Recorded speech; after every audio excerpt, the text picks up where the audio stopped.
तो दोस्तों बड़े दिनों बाद हम इस चैनल पे एक कमाल की नई सीरीज को एक्सप्लेन करने वाले हैं। उम्मीद है ये सीरीज आपको बहुत पसंद आएगी क्योंकि इसकी स्टोरी लाइन ही इतनी ज्यादा यूनिक जो है। तो हम इस सीरीज को शुरू करने वाले हैं। तो सीरीज की शुरुआत में हमें बताया जाता है अपर रेल्म का सीन, जहाँ पर से एक बंदा जिसका नाम किनियान है वो कहने लग जाता है कि बहुत जमाने से ऐसा कहा जाता है कि अगर घर पर वापस जाओ इतने दिनों के बाद और खाली हाथ जाओ तो उतना मजा नहीं आता है। इसलिए अब मैं जब घर पर जाने वाला हूँ ना तो पूरे के पूरे 3000 साल की कल्टीवेशन का एक्सपीरियंस लेकर जाने वाला हूँ। मैंने इस अपर रेल्म के अंदर करीब 3000 साल तक के कल्टीवेशन की है और जितना मैं अपनी कल्टीवेशन को इंक्रीज कर सकता था उतना मैंने कर लिया है। अब टाइम आ चुका है वापस घर जाने का। वो अपर रेल्म से मॉर्टल रेल्म यानी कि जहाँ पर वो रहा करता था वहां पर जाने की कोशिश करता है। अपर रेल्म का पोर्टल तोड़ने के लिए वो अपनी हेवन टीयरिंग स्वॉर्ड का इस्तेमाल करता है, जिसकी मदद से उसने काफी बड़ा छेद कर दिया था रेल्म के पोर्टल के ऊपर, जिसकी मदद से वो अपने मॉर्टल रेल्म के अंदर जा सकता है। लेकिन जैसे ये कर रहा था वो बहुत ज्यादा खुश होता है कि अब तो मैं अपने घर फाइनली चला ही जाऊंगा।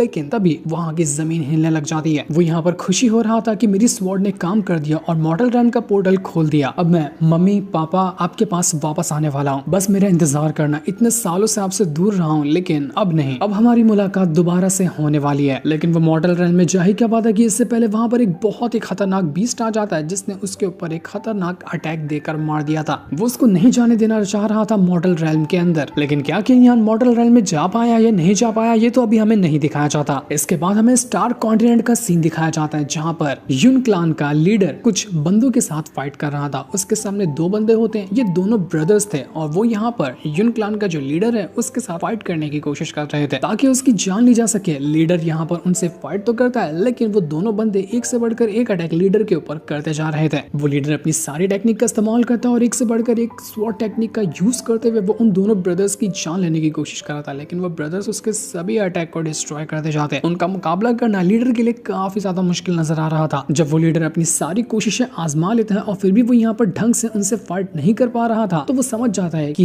ये लोग इतनी आसानी से रुकने वाले नहीं है। उसको बहुत ज्यादा चोट लग गई थी जिस वजह से वो काफी ज्यादा इंजर्ड हो चुका था। वो उन दोनों से कहता है कि जब मैं इस क्लान का लीडर बना था उसके बाद से आज तक के मैंने तुम लोगों के खिलाफ कुछ भी गलत कदम उठाया है क्या? बिल्कुल अच्छी तरह से तुम लोगों को ट्रीट किया, तो आज तुम लोग मेरे खिलाफ क्यों हो गए? आखिर तुम मुझे क्यों रिटायरमेंट लेटर साइन करवाने के लिए कह रहे हो? तो वो दोनों ब्रदर्स कहने लग जाते हैं कि तुम्हारा बेटा युनजुआन बिल्कुल यूजलेस है, उसके पास कोई कल्टीवेशन नहीं है और तुम यहाँ पर अपना क्लान लीडर होने के बाद अपनी जो पोजीशन है लीडर वाली अपने यूजलेस बेटे को देना चाहते हो, जो कि बहुत गलत बात है। बेहतर यही होगा कि तुम्हारी क्लान लीडर की जो पोजीशन है ना वो ग्रैंड एल्डर का जो इकलौता बेटा है यानकिन उसको दे दो। वो हकदार है क्लान लीडर की पोजीशन हासिल करने के लिए। इसलिए हम यहाँ पर तुमसे रिटायरमेंट लेटर साइन करवाने के लिए आए हैं ताकि तुम्हारी लीडर की पोजीशन यानकिन के पास चली जाए। और अगर तुम यहाँ पर रिटायरमेंट लेटर साइन नहीं करते हो तो फिर तुम्हारे लिए बहुत बुरा होगा। तो क्लान लीडर कहने लग जाता है कि देखो मेरा बेटा युनजुआन लूजर है, मुझे उससे फर्क नहीं पड़ता, क्या पता आगे चलकर वो कल्टीवेशन हासिल भी कर ले या नहीं कर पाए। अगर वो कल्टीवेशन हासिल नहीं भी करता ना तो भी मैं यानकिंग को लीडर की पोजीशन कभी नहीं दूंगा, क्योंकि वो यानकिंग बहुत ज्यादा घटिया इंसान है, इतना बुरा इतना रूथलेस बंदा है कि अगर मैंने उसको लीडर की पोजीशन दी तो वो सब कुछ बर्बाद कर देगा, पूरा का पूरा हमारा युन क्लान ही बर्बाद करके रख देगा वो। अगर मेरे लीडर की पोजीशन मेरे बेटे को नहीं मिलती है ना तो मैं अपनी पोजीशन अपने भतीजे किनियान को दे दूंगा। दोस्तों वही किनियान जो कि अपर रेल्म से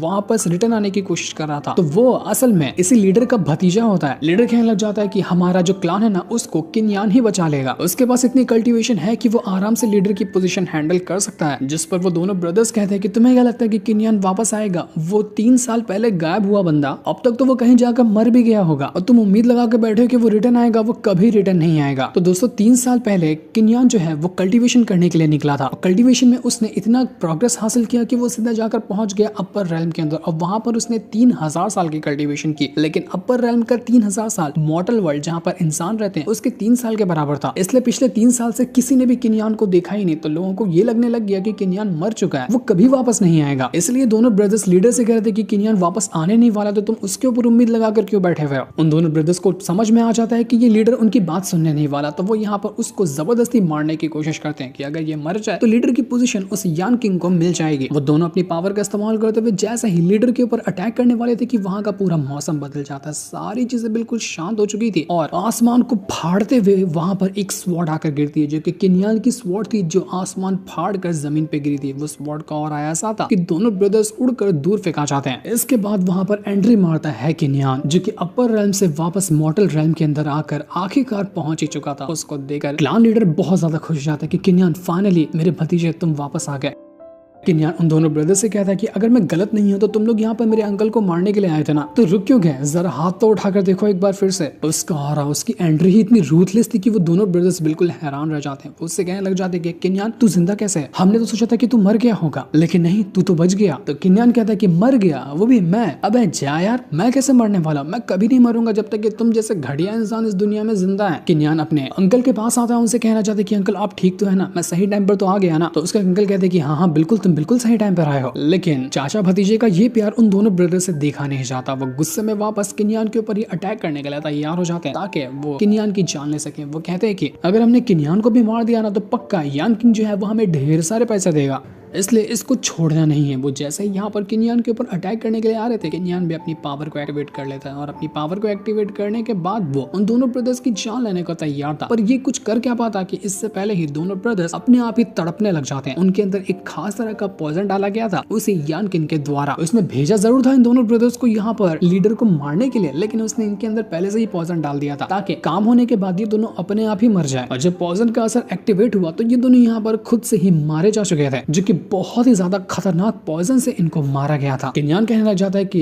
ये तो हेल ऑफ डीमंस पाउडर है, ये सबसे ज्यादा खतरनाक पॉइजन होता है, इसका एक बूंद भी किसी को चला जाए तो वो इंसान कभी भी बचने के इसके चांस ही नहीं है। मतलब कि यानकिन ने पहले से बंदोबस्त करके रखा था कि इन दोनों को तो मरना ही है। अब चाहे ये अपना काम पूरा करे या ना करे, इनका मरना पहले से ही लिख दिया गया था। लेकिन किन्यान ये भी सोचने लग जाता है कि यार मैं अपर रैल्म से मॉर्टल रैल्म के अंदर आया, लेकिन यहाँ पर आते आते मेरी कल्टीवेशन काफी हद तक के गायब हो चुकी है। मैं यहाँ पर अपनी पावर को उतना अच्छी तरह से यूज नहीं कर पा रहा। ऐसा लग रहा है कि मेरी कल्टीवेशन ना एक वैक्यूम के अंदर चली गई है। मतलब ये कि मेरे पास मेरी कल्टीवेशन तो है लेकिन मैं उसका इस्तेमाल नहीं कर पा रहा। हो सकता है कि जब मैंने जबरदस्ती अपर रैल्म से भागने की कोशिश की ना तो इसकी सजा मुझे ये मिली होगी। मुझे कोई ना कोई तरीका जल्दी ढूंढ कर निकालना होगा ताकि मेरी जो कल्टीवेशन वैक्यूम के अंदर मौजूद है मैं उसको वापस हासिल करके अपनी कल्टीवेशन को दोबारा से महसूस कर पाऊं, वरना तो मैं बिल्कुल एक नॉर्मल कल्टीवेटर रह जाऊंगा 3000 साल की कल्टीवेशन एक्सपीरियंस के बावजूद भी। इसके बाद क्लान लीडर किन्यान को महल के अंदर लेकर आता है और यहाँ पर लाने के बाद वो कह रहा था जब 3 साल पहले तुम अपनी कल्टीवेशन करने के लिए निकले थे और तुम वापस ही नहीं आए ना तो हमने सब ने उम्मीद खो दी थी कि शायद तुम वापस कभी नहीं आओगे, लेकिन तुम्हें वापस देखकर ना हमें बहुत अच्छा लग रहा है। तो ये सुनकर किन्यान को समझ में आता है कि अच्छा तो अपर रैल्म का 3000 साल यहाँ के सिर्फ 3 साल के बराबर है। लीडर कहने लग जाते हैं कि तुम्हारे पेरेंट्स और कायर, हो सकता है किसी लड़की का नाम हो जो कि किन्यान की गर्लफ्रेंड होगी। तो लीडर कहते हैं कि तुम्हारी फैमिली और कायर जो है ना वो 3 साल से ही कहीं गायब है। वो कहाँ गायब हो गए इसके बारे में कुछ भी नहीं पता। सिर्फ जाने से पहले महल के अंदर मुझे सिर्फ ये एक टोकन मिला था। तो जैसे ही किन्यान उस टोकन को देखता है वो कहता है कि ये टोकन जिस मटेरियल से बना हुआ है ना, ये मटेरियल ज्यादातर के हेवनली स्वॉर्ड सेट जो है उन लोग इस्तेमाल करते हैं। ये टोकन हेवनली स्वॉर्ड सेट का है। अब ये टोकन यहाँ पर होने का मतलब ये है कि मेरी फैमिली और कायर जो है वो हेवनली स्वॉर्ड सेट के अंदर ही होंगे, मुझे उनको जाकर बचाना होगा। तो क्लान लीडर कहने लग जाते हैं कि तुम्हें पता है ना कि हेवनली स्वॉर्ड सेट जो है वो कितना ज्यादा खतरनाक है। हमारे पूरे के पूरे स्टार कॉन्टिनेंट के अंदर न जाने कितने सारे सेक्ट मौजूद है, लेकिन उनमें से सबसे ज्यादा पावरफुल जो सेक्ट है ना वो है हेवनली स्वॉर्ड सेट। हमारे कॉन्टिनेंट की एक ऐसी जगह पर वहां जाकर स्वॉर्ड सेक्ट बना हुआ है कि कोई भी पता ही नहीं कर पाता कि असल में स्वॉर्ड सेक्ट मौजूद कहाँ है। सिर्फ लोगों को इतना पता है कि वो सबसे ज्यादा पावरफुल सेक्ट है। तो तुम आखिर वहां पर जाओगे कैसे? तो किन्यान कहता है कि आपको फिक्र करने की जरूरत नहीं है, मुझे मेरी फैमिली को बचाना है ना तो मुझे हेवनली स्वॉर्ड सेक्ट भी ढूंढना होगा। मैं उसको भी ढूंढूंगा और अपनी फैमिली को बचा कर ही रहूंगा। किन्यान अपने मन में सोचने लग जाता है कि अगर कायर मेरे पेरेंट्स के साथ मौजूद है ना तो मेरे पेरेंट्स को घबराने की जरूरत नहीं है। कायर है इतनी ज्यादा स्ट्रॉन्ग कि वो मेरे मम्मी पापा को प्रोटेक्ट कर सकती है, लेकिन मुझे कोई ना कोई तरीका ढूंढना पड़ेगा ताकि जितनी भी मेरी कल्टीवेशन वैक्यूम के अंदर मौजूद है मैं अपनी कल्टीवेशन को वापस हासिल कर सकूं, क्योंकि हेवनली स्वॉर्ड सेट से मुकाबला करने के लिए मुझे मेरी कल्टीवेशन की बहुत ज्यादा जरूरत पड़ने वाली है। तभी वहां पर 4 एल्डर आकर पहुंच जाते हैं। इनको 4 एल्डर कहा जाता है। जहां भी जाते हैं ये चारों एक साथ रहते हैं और चारों मतलब कि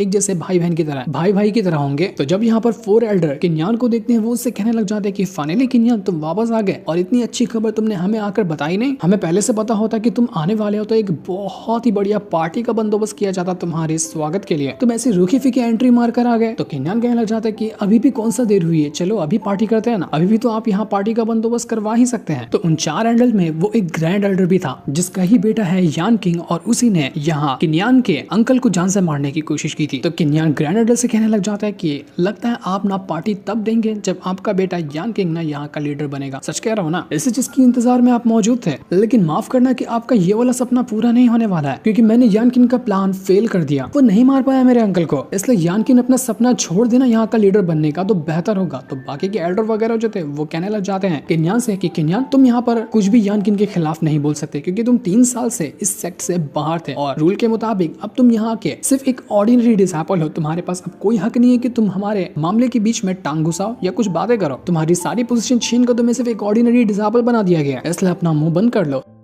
तो किन्यान कहने लग जाते कि अच्छा, तो अब मुझे समझ में आ रहा है ना कि आप चारों के चारों एल्डर मिलकर ही ये प्लान बना कर रखे थे ताकि मेरी गैर हाजिरी में अंकल को मारकर उनकी लीडर की पोजीशन हासिल कर ली जाए। सच कह रहा हूँ ना मैं? तो ये सुनकर सारे के सारे एल्डर का मुंह बंद हो जाता है। वो ग्रैंड एल्डर जो था वो कहने लग जाता है कि देखो, ये चीज तो पहले से कंफर्म कर दी गई है कि मेरा बेटा यानकिन ही यहाँ का लीडर बनेगा। अब इस चीज को होने से कोई भी नहीं रोक सकता, क्योंकि अकेला वही इस चीज का हकदार है। तो किन्यान कहना चाहते कि देखो, अगर मैं यहाँ पर 3 साल से बाहर था, उल्टा पुल्टा रूल तुम मुझे सिखा रहे हो ना, तो उसके हिसाब से अगर मैं लीडर नहीं बन सकता तो अंकल का बेटा युनजुआन तो बन ही सकता है, वही बनेगा यहाँ का लीडर। तो बाकी एल्डर किन्यान से कहना चाहते कि शायद तुम्हें नहीं पता कि इसके बेटे युनजुआन ने क्या किया है, वो किसी काम का नहीं है, तो आखिर वो कैसे लीडर बन सकता है? तुम अपने अंकल से पूछो ना कि उसका बेटा है कैसा। उसने जो हरकत की है हमारे पूरे के पूरे क्लान की इज्जत मिट्टी में मिल चुकी है, और ऐसे इंसान को तुम यहाँ पर लीडर बनाने के लिए कह रहे हो? उसका नाम लेने से मेरी जुबान गंदी हो रही है। तो ये सुनकर किन्यान कहना चाहते कि देखिए 4 एल्डर, अगर कुछ भी मैटर है ना युनजुआन का, तो मैं उसको इन्वेस्टिगेट करूंगा कि आखिर क्या हुआ है यहाँ पर। लेकिन मैं वार्निंग दे रहा हूँ कि अगर उससे पहले तुम चारों ने कुछ भी गड़बड़ करने की कोशिश की ना, तो मुझसे बुरा कोई नहीं होगा। तो ये सुनकर वो 4 एल्डर कहने लग जाते कि अरे वाह, जुबान तुम्हारी कैंची जैसी चलने लग गई है। लगा है कि 3 साल के अंदर बहुत ही पीक रैंक को कल्टीवेट करके आया हो। सच कह रहा हूँ क्या? तो किन्यान यहाँ पर अपनी कल्टीवेशन को एक्टिवेट करता है, और बेचारा भूल गया था कि उसकी कल्टीवेशन अभी उसके पास है ही नहीं। तो जैसे वो एक्टिवेट करता है, कुछ पावर ही ढंग से बाहर नहीं निकलती। तो सारे के सारे एल्डर उसका मजाक उड़ाने लगते कि जरा देखो तो, हमें सिखाने आया था। ग्रैंड एल्डर किन्यान से कहना चाहते कि 3 साल पहले जब तू कल्टीवेशन करने के लिए गया था, तो हमारे पूरे के पूरे क्लान का नंबर 1 कल्टीवेटर तू ही था। सबसे ज्यादा कल्टीवेशन तेरे पास ही थी, लेकिन अब तू 3 साल बाद कल्टीवेशन करके आया है, तो तेरी कल्टीवेशन कहाँ गायब हो गई? जितना तू पहले स्ट्रॉन्ग था उससे भी ज्यादा लो कैसे हो गया तू? मेरा बेटा यानकिन स्टार रेल्म के ना 6 स्टेज पर मौजूद है, जो कि हाल फिलहाल का हमारे इस युन फैमिली का सबसे ज्यादा स्ट्रॉन्ग कल्टीवेटर होता है। इस वजह से वही बनने वाला है अगला लीडर। 1 महीने बाद ना हमारी फैमिली का कंपटीशन होने वाला है, उसमें तू पार्टिसिपेट करना और तेरे सामने होगा मेरा बेटा यानकिन, और तुम दोनों में से जो जीतेगा ना वो बनेगा अगला लीडर। हिम्मत है तो मेरा ये चैलेंज एक्सेप्ट करके दिखा। तो किन्यान कहने लग जाता है कि हाँ हाँ बिल्कुल, मैं इसके लिए पूरी तरह से तैयार हूँ। 1 महीने का टाइम तो तुमने बहुत ज्यादा दे दिया, 7 दिन का भी टाइम काफी है। तुम 7 दिन के अंदर तो यानकिन के फ्यूनरल की तैयारी शुरू कर देना, क्योंकि 7वें दिन ही वो मरने वाला है, उसी दिन मैं उसकी जान ले लूंगा। तो ग्रैंड एल्डर कहता है कि ठीक है, 7 दिन का तुम चैलेंज दे रहे हो ना, 7 दिन बाद ही हमारी मुलाकात होगी। देखते हैं कि तुम्हारी जितनी जुबान चलती है, तुम्हारे कल्टीवेशन पावर और तुम्हारे हाथ पैर भी उतने चलते हैं या नहीं चलते। 4 एल्डर के जाने के बाद किन्यान जो था वो कहने लग जाता है कि 3 साल पहले जब मैं अपनी कल्टीवेशन करने के लिए घर से निकला था, तो अचानक से एक ऐसा फिनोमेना क्रिएट हुआ था जिस वजह से आसमान के अंदर ही अपर रेल्म के अंदर जाने का पोर्टल क्रिएट हो गया था। मैं बहुत ज्यादा खुश था इस चीज को जानकर कि अब मैं अपर रेल्म के अंदर जाऊंगा, वहां जाकर अपनी कल्टीवेशन को बहुत फास्ट तरीके से इंक्रीज करूंगा। लेकिन अपर रेल्म के अंदर जाने के बाद पता चला कि वो जगह कितनी खतरनाक होती है। अपर रेल्म के अंदर ज्यादातर इमॉर्टल वगैरह होते हैं, और इमॉर्टल जो फाइट करते हैं, जो कल्टीवेशन करते हैं, उनके सामने जो चैलेंज आते हैं वो मॉर्टल से हजारों गुना ज्यादा खतरनाक होते हैं। एक मॉर्टल इंसान होकर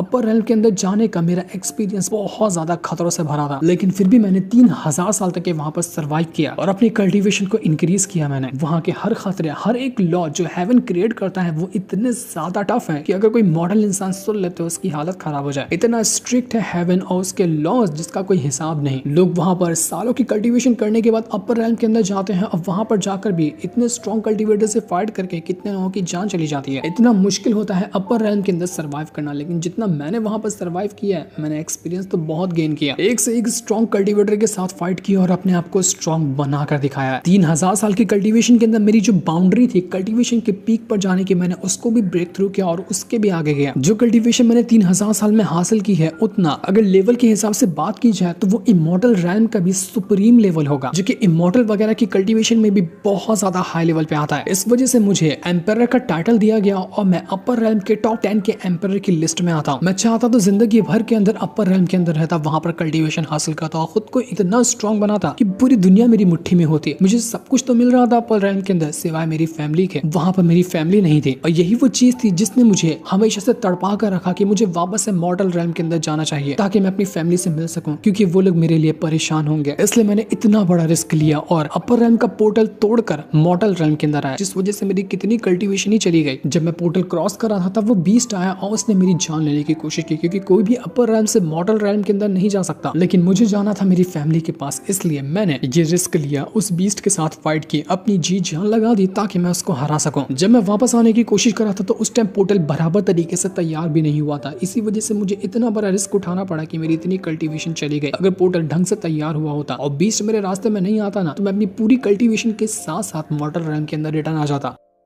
अब मुझे नहीं पता कि मैंने इतना बड़ा रिस्क जो लिया हूँ मॉर्टल रेल्म के अंदर वापस आने का, अपनी कल्टीवेशन को खोकर, क्या ये मेरे लिए फायदेमंद होगा या नहीं होगा, ये तो आगे आने वाला सफर ही मुझे बताएगा। और अगर मैं अपनी कल्टीवेशन वापस से हासिल कर लूँ, मेरी जो पावर थी मैं उसे वापस हासिल कर लूँ ना, तो मैं इतना स्ट्रॉन्ग बन जाऊंगा कि पूरे के पूरे मॉर्टल रेल्म में मेरे जितना स्ट्रॉन्ग कोई नहीं होगा। मेरे पास एक्सपीरियंस है, मैं अपना सारा का सारा जो कल्टीवेशन है ना उसको कुछ ही टाइम के अंदर वापस हासिल कर सकता हूँ। दूसरी तरफ हम युनजुआन को देखते हैं, वो जब बैठकर शराब पी रहा था तो उसके पास किन्यान आता है। युनजुआन उसको देखकर कहने लग जाता है कि किन्यान तुम वापस आ गए मेरे भाई, तुम्हें देखने के लिए मैं कितना तरस रहा था, फाइनली तुम्हें देख कर ना मुझे बहुत अच्छा लग रहा है। किन्यान भी उसको जैसे चेक करता है, उसको पता चलता है कि अरे युनजुआन का एक हाथ, इसका एक हाथ कहाँ गया, और उसका डिवाइन कॉन्शियसनेस भी उसके साथ नहीं है, कुछ तो बहुत बुरा हुआ है युनजुआन के साथ। वो उससे कहने लग जाता है कि युनजुआन किसने किया तुम्हारे साथ ये सब, बस मुझे उसका नाम बताओ, मैं उसका अस्तित्व ही इस दुनिया से मिटा दूंगा। तो युनजुआन कहता है कि कुछ मत करो किन्यान, तुम ये नहीं कर पाओगे, क्योंकि जितना तुम मेरा बदला लेने की कोशिश करोगे ना, हमारी युन फैमिली उतनी ही ज्यादा बर्बाद होती जाएगी। किन्यान सोचने लग जाता है कि ब्रदर जुआन तो अभी तक के वैसा ही है जैसा कि बचपन में हुआ करता था। जब इसको टेंशन लगती तो सिर्फ शराब पीकर अपनी टेंशन मिटाया करता था और किसी के साथ अपनी तकलीफ शेयर नहीं करता था। किन्यान उससे कहता है कि ब्रदर युनजुआन फिक्र करने की कोई जरूरत नहीं है, मैं वापस आके हो ना, मैं तुम्हें पूरी तरह से रिकवर करूंगा, और जिसने तुम्हारा ये हाल किया है ना उसको दुनिया से मिटा कर रख दूंगा मैं। पूरे के पूरे स्टार कॉन्टिनेंट के अंदर किसी ने भी हमारी युन फैमिली के ऊपर आंख उठाने की कोशिश की ना, मैं उसको पछताने पे मजबूर कर दूंगा। इसके बाद किन्यान अपना कमरे के अंदर आता है और वो यहाँ पर पिल को रिफाइन करने लग गया था। वो एक खास तरह की एम्परर पिल को रिफाइन कर रहा होता है। थोड़ी देर की मेहनत के बाद वो फाइनली इस पिल को रिफाइन कर जाता है। तो वो कहने लग जाता है कि ये तो बहुत अच्छी बात है कि मेरी कल्टीवेशन अभी मेरे पास नहीं है, लेकिन मेरा टैलेंट मेरे पास है, मुझे पता है कि एम्परर पिल को कैसे रिफाइन किया जाता है, जिस वजह से मैंने इसको रिफाइन कर दिया। अगर मैं एम्परर पिल को ही रिफाइन करते हुए अपनी कल्टीवेशन हासिल करने की कोशिश करूँ तो ये बहुत बढ़िया शॉर्टकट हो जाएगा मेरे लिए, और मैं जल्द से जल्द अपनी सारी कल्टीवेशन को वापस हासिल कर सकता हूँ। लेकिन प्रॉब्लम ये है कि इस मॉर्टल रेल्म के अंदर इतने ज्यादा हर्ब्स मिलते नहीं है, जितने कम मटेरियल रहेंगे उतनी ही लो लेवल की ये एम्परर पिल बनेगी, जो कि थोड़ा लंबा प्रोसेस हो जाएगा कल्टीवेशन को वापस हासिल करने का। लेकिन मुझे कुछ ना कुछ तो करना ही पड़ेगा। बड़ी मुश्किल से मैंने यहाँ पर अपना स्टार रेल्म का 4th स्टेज ब्रेक थ्रू कर पाया हूँ। अगर भी मुझे यहाँ पर यानकिन के साथ बैटल करना है तो वो कम से कम स्टार रेल्म के 6th स्टेज पे मौजूद है, तो इतनी पावर उसको हराने के लिए काफी नहीं होगी, मुझे अपनी पावर को और ज्यादा इंक्रीज करना पड़ेगा। दूसरी तरफ हम उन्हीं एल्डर को देखते हैं, जिनमें से एक एल्डर को पता चलता है कि हमारे टेक्निक पवेलियन जहाँ पर टॉप लेवल की टेक्निक रखी जाती है उसके अंदर कोई घुसा है। वो कहने लग जाता है कि किसके अंदर हिम्मत हुई जो हमारे टेक्निक पवेलियन के अंदर घुसने की कोशिश कर रहा है, मैं उसको छोड़ूंगा नहीं। जैसे वो टेक्निक पवेलियन के अंदर आता है, उसको जो सामने दिखाई देता है वो उसको यकीन ही नहीं कर पाता, क्योंकि टेक्निक पवेलियन की जितनी भी टॉप लेवल की टेक्निक थी वो चारों तरफ अपने आप ही घूम रही थी किन्यान के, उसको कुछ करने की जरूरत ही नहीं पड़ी और सारी की सारी टॉप लेवल की टेक्निक ने उसको चारों तरफ से घेर लिया था और किन्यान पहुंच जाता है एक अलग ही वर्ल्ड के अंदर। किन्यान कहने लग जाता है कि यहाँ पर ये टेक्निक बहुत सालों से पड़ी हुई है, लेकिन आज तक कोई ऐसा बंदा ही नहीं आया था जो इन टेक्निक को अच्छे से कल्टीवेट कर सके, और जब ये टेक्निक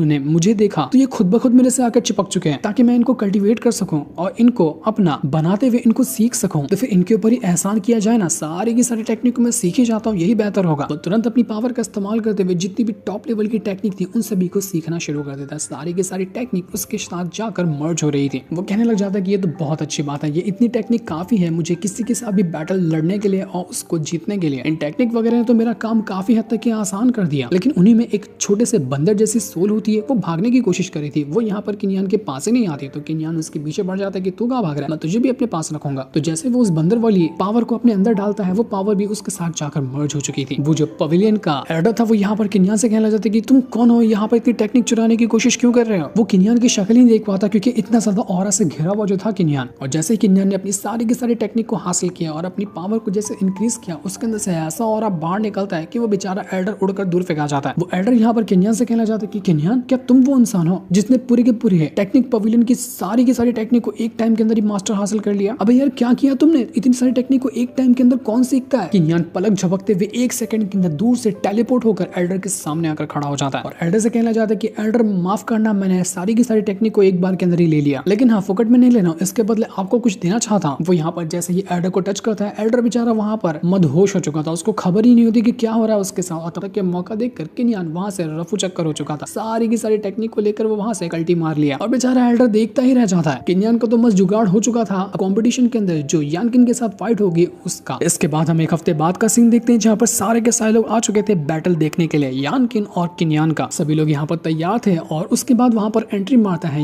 यानकिन। बड़ा ही बदमाश किस्म का बंदा था ये, और यहाँ पर आने के बाद वो अपने फादर ग्रैंड एडर से कहने लग जाता है कि फादर आपने यहाँ पर मुझे बुलाया है उस मामूली से किन्यान से फाइट करने के लिए, वो किसी काम का नहीं है, वो मेरा कुछ नहीं बिगाड़ सकता, मैं तो उसको ऐसे चुटकियां बजाते हुए उसकी जान ले लूंगा। मुझे तो नहीं लगता कि मुझे उससे आखिर फाइट ही क्यों करनी है जब मैं उसको ऐसे ही हरा सकता हूँ। आपको पता है मैंने कल ही रात को ना स्टार रेल्म का 7 स्टेज भी ब्रेक थ्रू कर लिया। पहले तो मैं 6 पर था, अब 7 पे जा चुका। अब मेरा मुकाबला करना उसके लिए नेक्स्ट टू इम्पॉसिबल बात है, मैं उसको आसानी से टुकड़ों में काट सकता हूँ।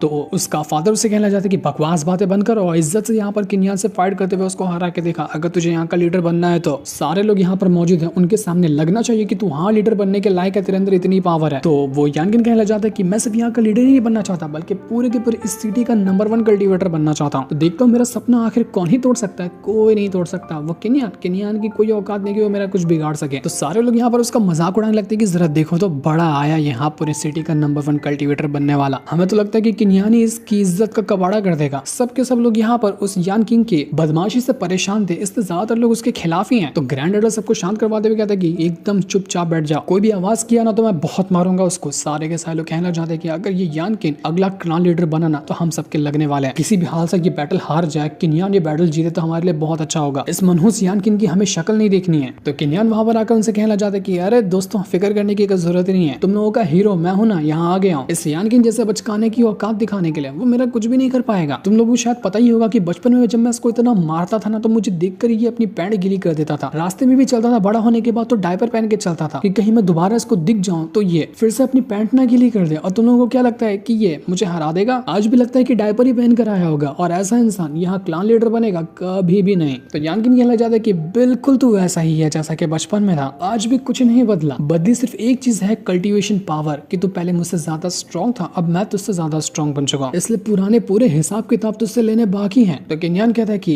हिसाब किताब छोड़, अपने कफन दफन की तैयारी कर। गड्ढा खोद के आया है ना, क्योंकि तुझ में उतनी जान नहीं बचने वाली कि तू खुद से जा पाएगा, तुझे उठाकर डालना पड़ेगा कब्र के अंदर, इसलिए मरने के लिए तो तैयार हो जा। तो ग्रैंड एडर कहते हैं कि बकवास बातें बंद करो और यहाँ का तुम अपना बैटल शुरू करो। तुम दोनों का बैटल शुरू होता है अब। लेकिन इनका बैटल शुरू क्या हुआ था कि इससे पहले ही ये वाला एपिसोड यहीं पर एंड हो जाता है। उम्मीद है ये सीरीज आपको अच्छी लग रही होगी। अगर इसको कंटिन्यू रखना है तो आप प्लीज इस वीडियो के कमेंट में लिख देना कि नेक्स्ट पार्ट चाहिए, तो मैं इसके आगे के पार्ट भी लाने की कोशिश करूंगा। तब तक के लिए थैंक्स फॉर वॉचिंग।